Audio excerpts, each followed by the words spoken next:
Hello fellow YouTubers. Today's Saturday. You had to look at the calendar. September 22. It's been, I was sitting here at my desk and having a cup of tea, and I just happened to look out at the grass, although I had noticed it before.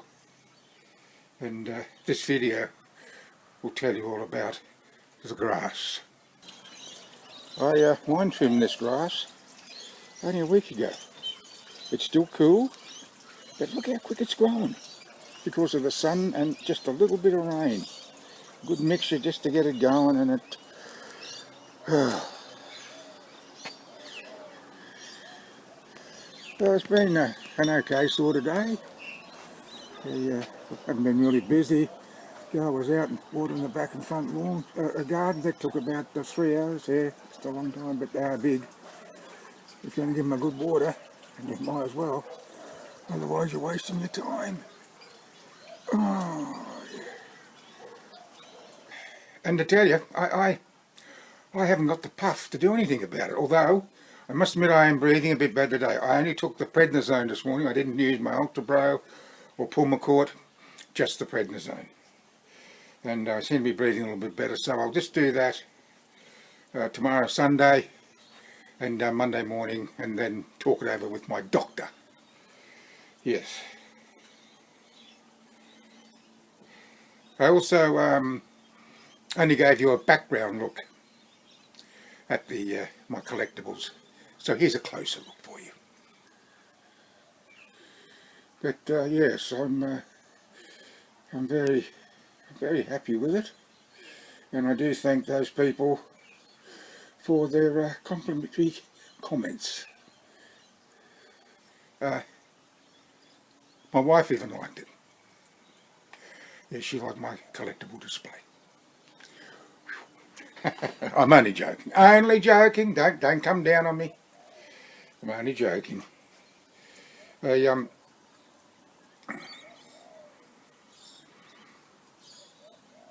I didn't do much today. No, I haven't done much today. I had to empty out the recycling bin down the side of the house into the main recycling bin, the council bin, and but I had a lot of cardboard to cut up. So I did that job, and then I picked up the doggy doo in the backyard, and then I cleaned out the cat's litter trays. But I had breakfast this morning, and suddenly I was eating some, what I normally have for breakfast is 4 weet-bix with a little milk, no sugar. I'm sweet enough as it is. And 2 pieces of toast lightly buttered with honey on, and that's what I have always for breakfast. I have done for many, many years, decades in fact. And as I'm having my my toast, I suddenly got this terrible stomach ache. It's been with me all day, although it has started to ease a bit now. I don't know what caused, and I was bloated as well. I don't think it was from, it's certainly not from the toast and honey. Now, just one of those things, isn't it? I took some Enos, which I thought would give me a belch because I felt, as I said, a bit bloated, but nothing's happened. But it's sort of easing now anyhow. But yeah, you don't really want to know all that, do you? But I told you anyhow. Yes. So I don't know what I'm going to do about these lawns. Geez, it grows fast. It grows fast now that the weather's warm enough. Anyhow, time will tell. And tomorrow is another day at Scarlett O'Hara. Oh, now I just want to, no, I don't want to make something clear. Now I just got onto a channel, YouTube channel, and the chap there gives his impression of some movies on Netflix. He always gives a list of 10,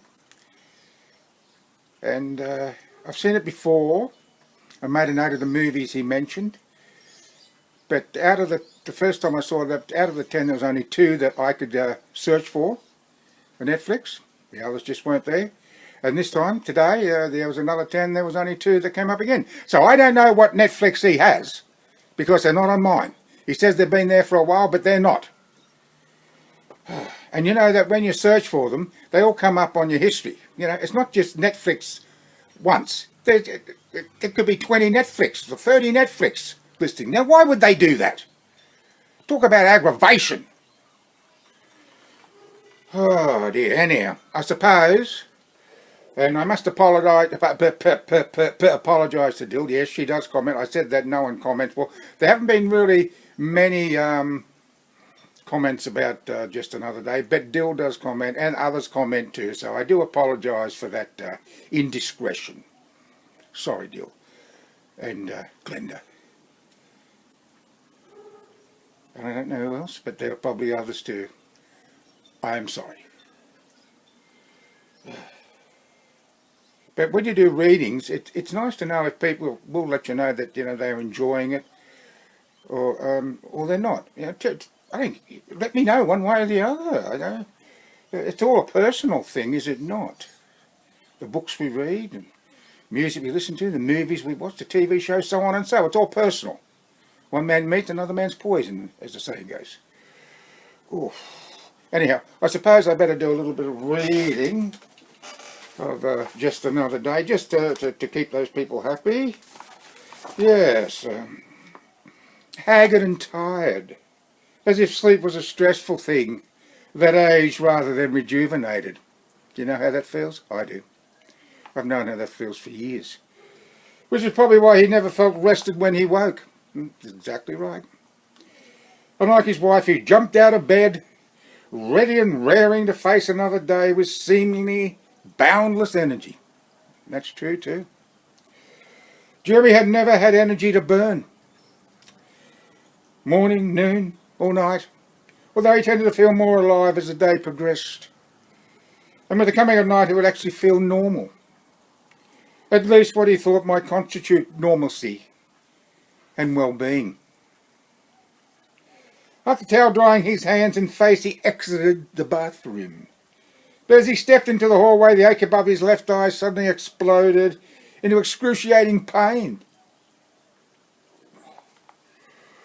As if he'd been lobotomised with an ice pick. I got that feeling right here at the base of my skull. Yeah.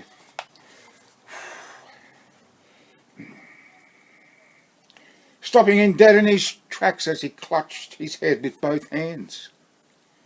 Jesus Christ, he grumbled.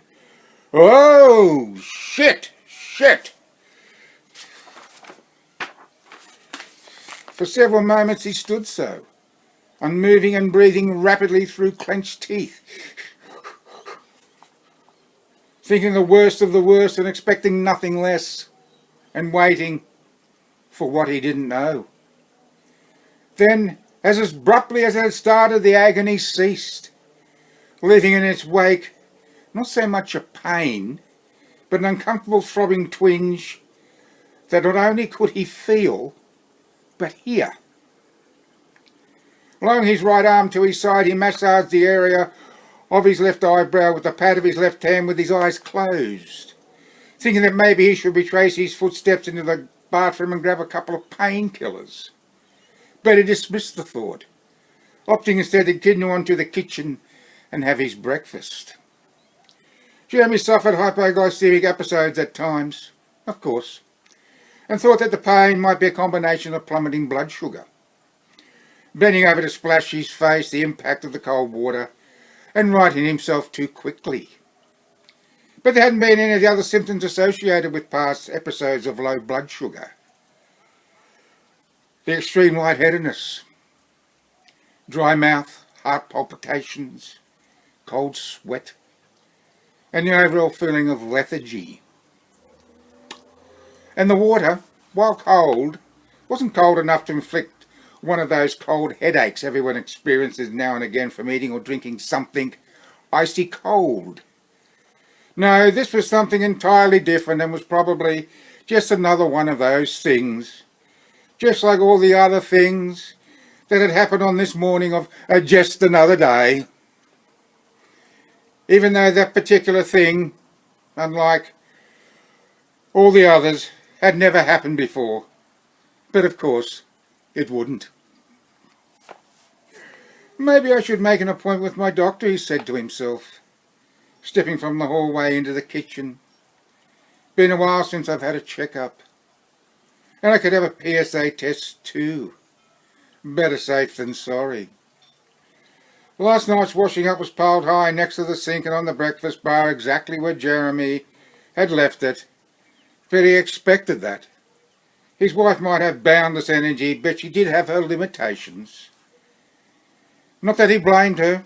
After all, who needs or wants to tackle a job like that when they have a full day's work ahead of them and there's someone at home who doesn't? And Jeremy didn't mind washing up. Didn't mind doing a lot of things in and about the house, except for the vacuuming and cleaning the bathroom, especially the shower recess. Goddamn bleach-based cleaning products well and truly got up his nose, even when he wore a mask, and he could smell and taste the residual effects for hours afterwards. No, he'd gladly clean half a dozen toilet bowls rather than being cooped up in the confines of that bloody recess sucking in all those fumes. His wife had suggested vinegar, and he had tried it once. But not only didn't it work, but the recess smelled like one big school fake toffee. I used to like those school fake toffees. Stick yours. And then she decided he should use one of those green products. Said it was environmentally friendly and all that stuff. But it didn't work neither, which didn't surprise Jeremy one bit. And it cost more too. Jeremy considered buying one of those steam cleaners that are often advertised on television, but then he reckoned there was a good chance that the heat would break the glass, even though the commercials contradicted that idea. But of course, they would.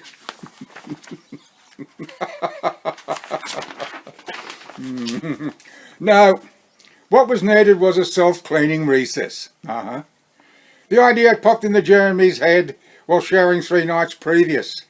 But how that would work, Jeremy didn't know. But if he or someone else could come up with a way, their fortune would be guaranteed. It would too.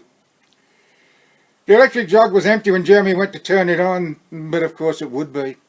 Another one of those monotonous inconveniences Jeremy faced every morning of just another day. He lifted the jug from the cradle and filled it with cold water, and there, sitting side by side on the bottom of the sink, was another example how inconsiderate the other 2 members of the family were. Time and time again Jeremy had asked his teenage son and daughter to rinse out their cereal bowls, or at least fill the bowls with water to prevent the remnants from setting like concrete. But do they listen? Oh no. In one ear and out the other, just like it was with their mother.